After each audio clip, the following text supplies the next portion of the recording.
Monitor batteries. Sound is speeding. Okay, this is Nanichi Loud Triumphs, Doyen Artist Podcast. Take one.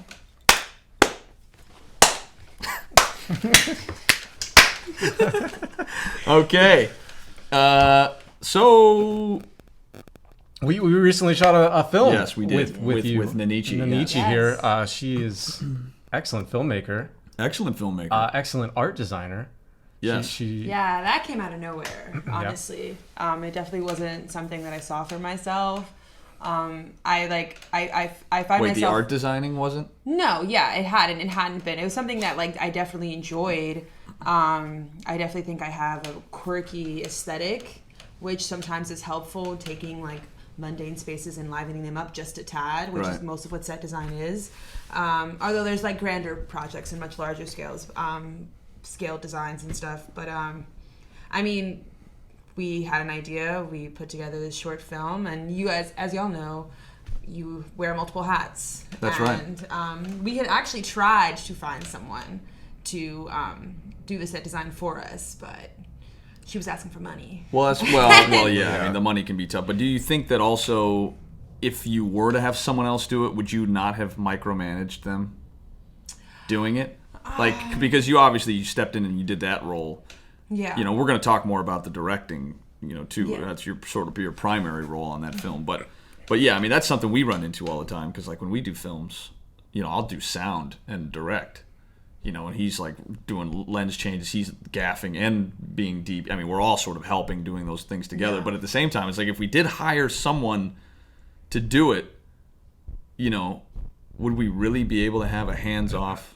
Well, that's the idea. Approach, we hire people that. Yeah, I mean, that's an interesting question. I think I would have done my best to try and be as hands-off as possible. Right.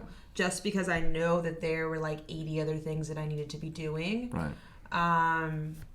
But no, I mean, I think that maybe in the conceptualizing stages of it, I would have been very particular and I would have been very hands-on. But when it comes to actually setting it, or y'all saw how it was the day before and the day of, I didn't see the place once until we got there. Right. And until I pulled up and it was all right, everybody places, So I think that I would have tried to have found a balance. Yeah. And in a way to kind of let go, but also make sure we're on the right lane, and.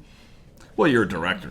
Yeah. So, I mean, obviously you would direct the project too. Yeah, you have what you want in mind. Your end look is, anyone can set something up, but they're still going to ask her at the end of the day, is this what you want? For sure. Yeah. So, yeah, I was saying about the directing, so you're not this wasn't your first time directing anything, right? I mean, yes and no, because it wasn't my first time being a director and creating a script and a shot list and understanding locations and things like that, but this was my first time handling a production of this scale. Gotcha. Which I give mad props to Antoinette for pushing Antoinette. For pushing us to kind of, challenge ourselves in that way, because that was something that she communicated. She vocalized it very early on. She was like, I know that we can kind of just take whatever and make this film, but I want us to, value ourselves and to give ourselves all the things that we need and to rightfully so. Yeah. Lean on resource, and lean on community. And that's why we were able to make such a big, splash with this first project. And this was my first time directing, I think, in 4 years. Right. So was this your first time directing out of college? Yeah. Yes. Your first professional sort of project that you were in charge of? And I'll tell people about this one. Yeah. Nice. Yes. Right. Yeah, no, it was my first time. It was my first time, directing so many people at one time. Right. Well, walk us through that. What made you want to choose because it is a silent film, and I know, you guys did some crowdfunding. I mean, you put together a team, that we were very honored to be a part of, to shoot that. And walk us through what that situation was like. Because you're right, it's a lot different than just oh, here's a script, let's just get a camera and let's shoot it. Yeah. There's a lot of moving parts. Well, the first stage of it was kind of just understanding what roles we wanted to fill and what roles we would take on ourselves. And This was a bit challenging for me because, like, in my personal life, I struggle a bit with vocalizing things that I need. So when you tie in like pressures in like a professional setting, or like things like perfectionism and stuff like that, which like ties in a little bit of that micromanaging energy right. talks about, I couldn't figure out who to ask. I couldn't figure out who can we call on. Right. So that was the first part of it. And then, writing the script, which I workshopped with Antoinette, but the actual dialogue and all the other little the meat of it, that was mostly her. Because it was personal to her, and I thrive a little bit more in like a dialogue base, or kind of like helping put the whole structure together and then really executing it. Because I do see myself as someone who is in production. I don't necessarily see myself as someone who is like a pre-pro situation, which either way you should know it all, right?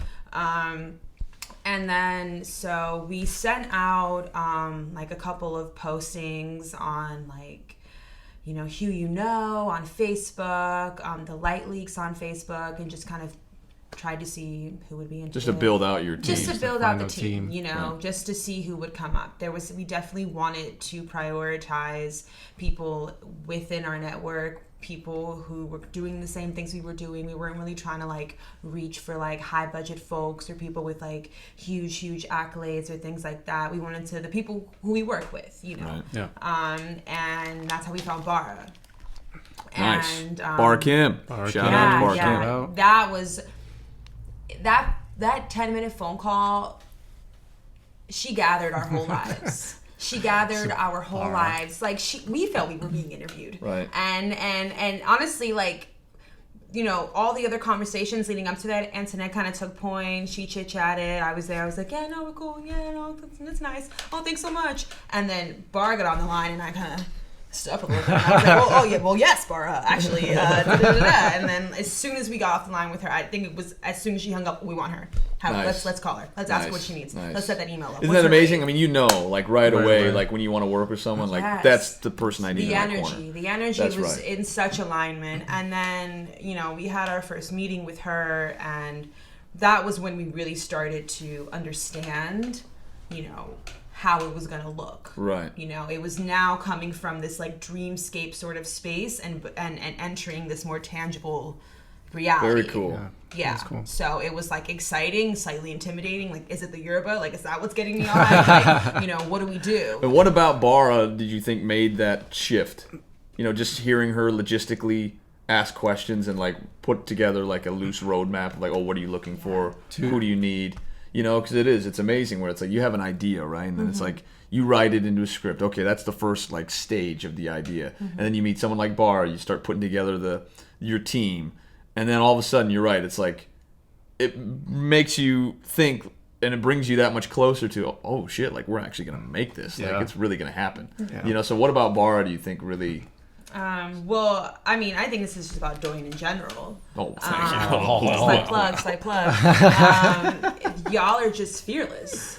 And it's not like a cocky fearless, like, oh, I'm going to jump off this cliff. Like, no, it's fearless, like, I know that I can jump off this cliff, and I know that I can get into the water, and I know that I'm not going to miss the rocks because I believe in myself. Right. And she walked up, and she was fearless, and she looked at us and saw no limitations. That's in cool. us, and it was so comforting, and it was so empowering, and it was so validating. And I mean, how could you not think you're the shit? Right. Yeah. So yeah, I think it was just that, and then there's just the resource, such a resource. Well, it was that's why we love working with Bara, because she's like our team member, so it's like we're always, even freelancing work and stuff like that, we're always like looking out for each other, like, how can we incorporate all three of us together to make this like a family project now? Always the even idea. if we're working, compartmentalized things, it is amazing because we rely on each other. So it's like when Bara's on a project, she's like, oh, you need people to shoot it, like, here you go. Let's shoot it. Yeah. She brought y'all up, and I know at first we had wanted to lean towards my uncles who had done work, and that was a comfortability thing, I think, for me. It's more than comfortability. Well, I mean, yes and no, because I do think that there are ways in which how do I say this? There are ways in which I wouldn't have accomplished what I did had I worked with them. Right. Because there was a that. level of just like y'all set a bar. Y'all set a bar, and it wasn't like you guys were helping me up there, but you were just like, you can do it, jump. Oh yeah. And like that type of. That's what I'm saying, Doyen. Y'all just give people this space and this footing to actualize their dreams and actualize what they feel. And I'm really not trying to gas. No, I appreciate it. I'm saying this in a we're trying very to plug you in. way. Like we can't. Right. Like you don't find places like this often. Right. Yep. Right. And I think that although it would have been a super comforting experience with my family, like making this, like I somehow created a whole new dynamic of family. Right. With people who brought so much more to the table, in their own ways. Yeah. And I mean, everyone's talented, but I just think that it's a gem. It's a gem. It's a gem. Sure. Well, we felt that way Yeah, working with the you whole guys. time. I mean, especially you and Antoinette. I mean, your whole team. Diane. I mean, everyone. Kim, she was great. Just like the energy on set was so good because we had just come off of the project we volunteered.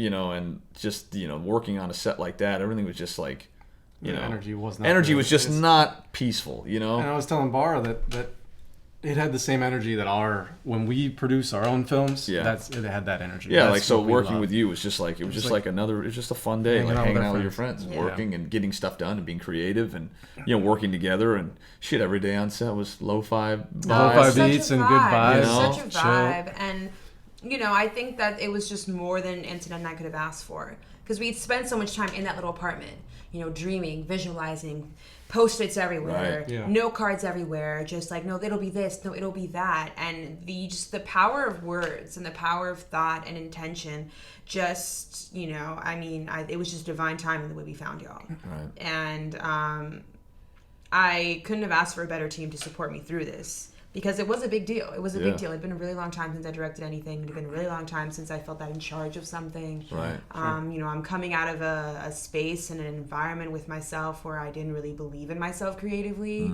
I thought that I was all smoke. I thought that it was just like, I'm just someone who put hella money into a camera and is not, making anything of it. And everything that I had been saying was like literally proven wrong each day. It was like probably one of the better 3 days I've had in the last few years.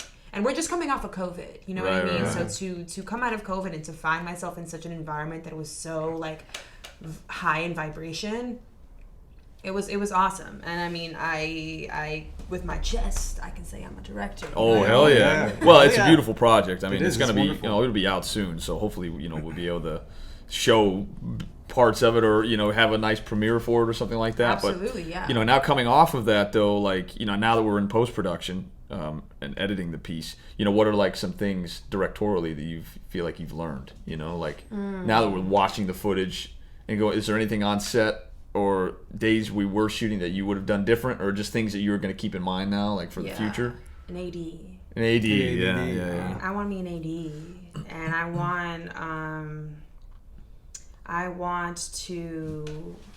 I just want to be able to come into the space and really be able to focus on just directing and playbacks.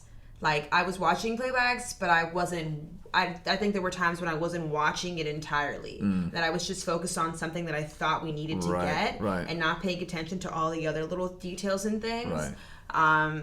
Because there definitely, we got the shot ultimately, but I think that I would have loved more options. Yeah. And to not feel like I have to sacrifice those options just because of external environments or energies.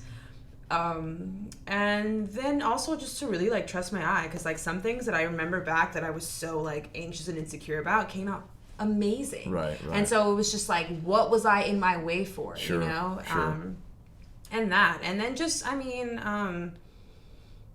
what was the thing you would say? Good take. Things like that. Little things like that. Because, thankfully, it's, going to be, a 12-minute film. So it's not, crazy long. But if I was doing a feature and I was moving in the way that I kind of was for this one, I would be stressed out of my mind editing. Because I wouldn't know what the fuck's going on. I would, and thankfully, you know, because that could happen sometimes when you go into other projects and you're not so invested off rip, and you kind of get roped in later on, or like, you know, you learn a little bit after the fact.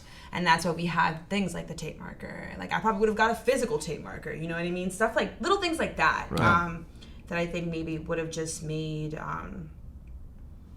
things later on a bit easier, you know? Yeah. Sure. Like actual screws instead of putty. Yeah. I think we've talked about that a lot. Always having the end cut in mind. Yeah, we were just talking about that today, weren't we, with somebody? At lunch with another filmmaker we met with. And just, you know, because when you're directing, you know, and you're just thinking, okay, let's just get the shot. Like, this is the shot I envision in my head. But it's almost like you need to, and only because we're editing everything we're shooting, you know, so we have like another side of it too, where we're like, okay, well, we know in editing, this is how we're going to cut it together. Mm-hmm. Like when I write a script, you know, and we sit with each other and storyboard everything. It's like, oh, well, we're going to cut here anyway. Yeah. Because I'm already piecing it together in my head too. So it's like, I know directing wise, when we're on set, I only need to shoot up to this moment. Yeah. You know, whereas maybe though, when you're on set, you're thinking, okay, let's just shoot this in its entirety, and like we'll worry about where to cut it later. Yeah. You know, and then when you do that, it's like, okay, where do we? Now this, like, what am I gonna, like, where do we go to after this? Period. You know, so it's like, having more options for coverage, you know, is one thing, and then the other side is like knowing what you're gonna cut from, you know, or cut to or whatever, you know, so then you have a place for all those options. Okay, this is how we can save this, or you know, move this to the next bit of story. Yeah. You know, and usually the script will do that too. It does. It helps move things along, and usually a script is just a blueprint, right? You can have it sitting next to you and gives you an idea of exactly where you're going to cut. But it's interesting now, like now that we're editing it and we're going through clips and stuff, do you recognize anything like that? What do you mean? Where you know, to see the cuts that you want, or where I could have stopped sooner, or just in general, now that we're looking at the footage as a whole, it's like, oh yeah, let's cut it right here, like, and you know, and you can see kind of the flow of all your clips together. Absolutely, yeah. I think the unique thing about Loud is that a lot of our shots are continuous, and we do this thing where you feel like you're kind of traveling with her, like you're kind of like resting on her shoulder. Yeah. And it gives it a lot of ease. You want to feel kind of like you're flowing in and out of this space time with her. Yeah. And I like that. It's made it pretty smooth the way we cut it, or the way that it's playing out so far. Right. And you know, I'm a very musically inclined person, so like I feel like my mind is always moving on a tempo. I always have some sort of like backtrack in my mind, you know. I'm like, when you're walking down the road, and like I feel like that's in my mind. Like, I think even when we started editing, I think Josh's first thing was like, okay, we gotta some music. I'm like, right, period, let's do it, let's set it up. Right. And then it was like just keeping a tempo. And I think that, you know, films that have that kind of pacing, and when it plays out organically, are like super dope. Yeah. And I mean, that's the beautiful thing about Loud. It flows pretty effortlessly. What's the inspiration behind that film? I know it's based on Antoinette's sort of, you know, life, like work life, you know, balance. Yeah. And yeah, so turning that into a silent film, what's like the main takeaway that you want audience members to grasp? So, I mean, I think the biggest takeaway in this film, first let me go back. Yes, it's based off Antoinette's life, right. And it's surreal because like 6-7 months ago when we were writing this out, she had basically envisioned how that week went before we realized it was a week in her life. It's a day in her life, but with the way that she spends this day on set, and then she gets this, you know, this email or this call or this text, whichever way that she receives the information, that lets her know that the next chapter of her life is beginning. Right. And that she is on her way to actualizing all these things that she's been dreaming of. And she's a very spiritual person. So she's spent all this time, you know, manifesting and writing and detailing. And when you look in the film and you see like parts of her home, you literally see the notes and you see the ways in which she's trying to connect the dots. Right.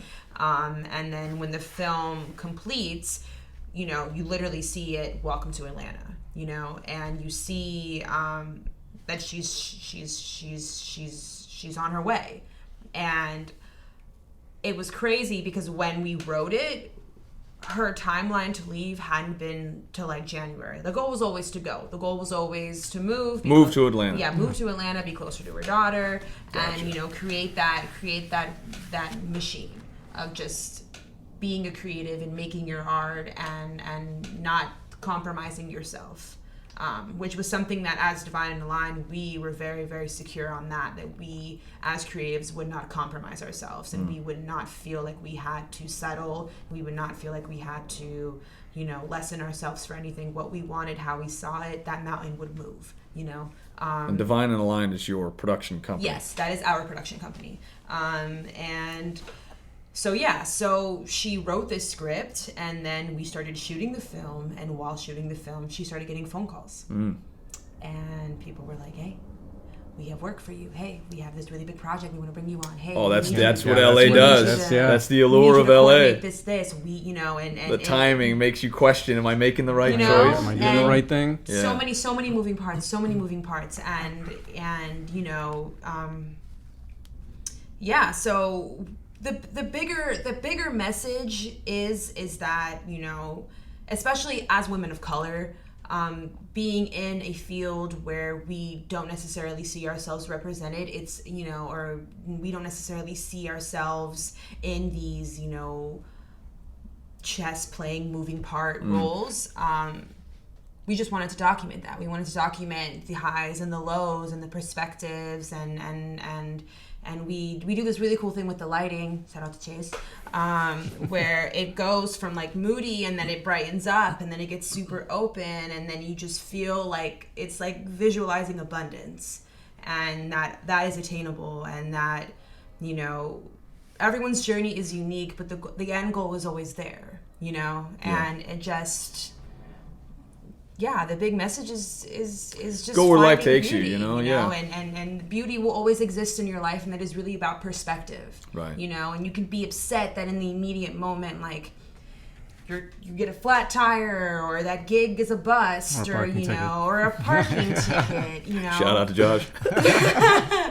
But, ultimately you still get that big gig, and right? You still get that big call, yes, and you still get that title, and you still get that credit. And that's just what we're trying to remind ourselves, and also just the power of manifestation. Love that. It doesn't matter how long it takes. No, because the universe hears you. That's right. And it's all preparation. Yeah. Getting ready for that big moment. Yeah, like you were saying, it's the preparation, it's the thought, it's you have to be patient. All that work you're doing right now, you have to be willing just like to give. When that big moment comes, you're gonna be ready. You'll know exactly what to do. Period. You won't have to deliberate or be worried. It's like I've been doing this every day for the past however many years. I'm ready. This is my moment. That's really cool. I mean, we gave a lot up. Like I upped and moved in the middle of COVID. Right. Yeah. And I had spent like almost 3 years in New York. Yeah.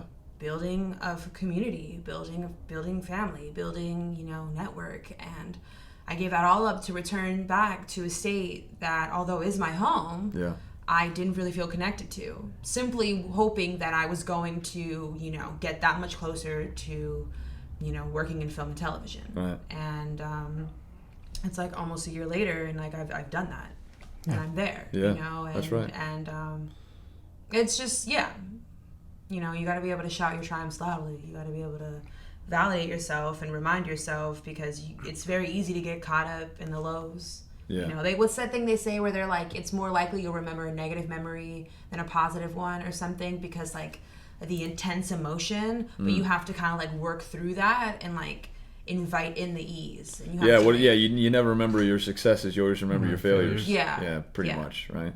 Which is that's just like some programming that we need to reboot. Right. Because I don't believe it.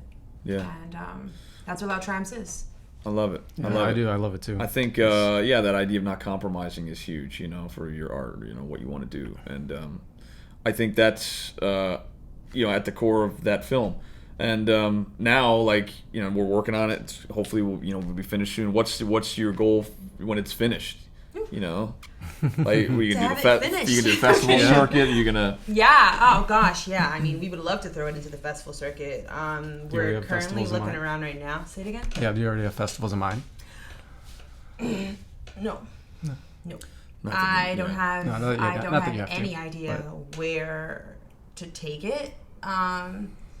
It's all very new. Sure. It's all very, very new. I'll definitely be leaning on some friends to give me some tips. Oh, hey. And some guidance.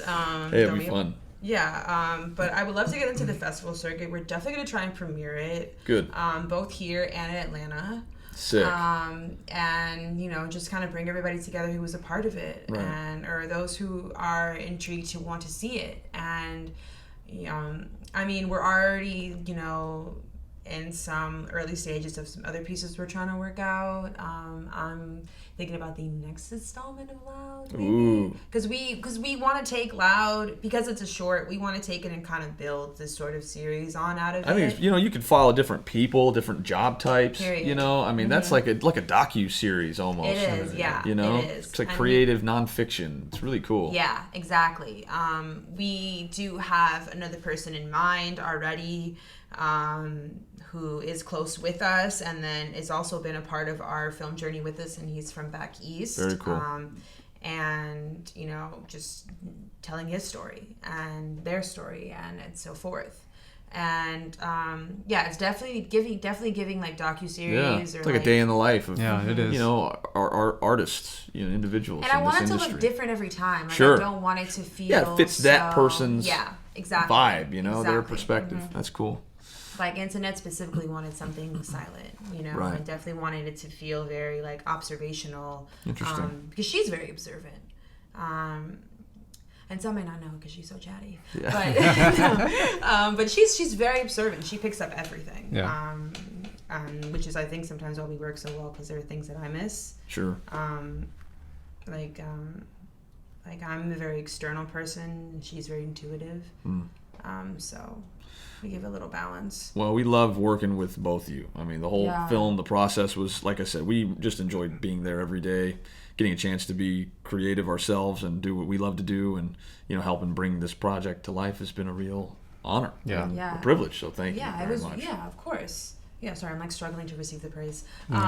Yeah, no, I mean, No, I mean we're gonna keep. I mean we'll do another check-in like this too, like when the film's done and we get it for out. sure. And I'd love to see kind of how the trajectory of all that works out. And we're obviously gonna be shooting more stuff together. we hopefully. are absolutely. I mean, I think that's what's so dope about Loud, and that's why it's so validating the way y'all have like talked so highly of it, because it just affirms like we're like, this is what we wanted to do. Yeah. Like at the root of it all, like this is what we wanted to do. We wanted to facilitate community. We wanted to facilitate collaboration. We wanted to facilitate abundance. And like I feel like as creatives, at our core, we are abundant individuals. Oh yeah. You know, so like it's great. It's great to hear the feedback, and like y'all are both very honest. So it's not just smoke. You know, I know it's like legitimate. You know. Oh, we tell you. Y'all are yeah. so honest. Oh my gosh.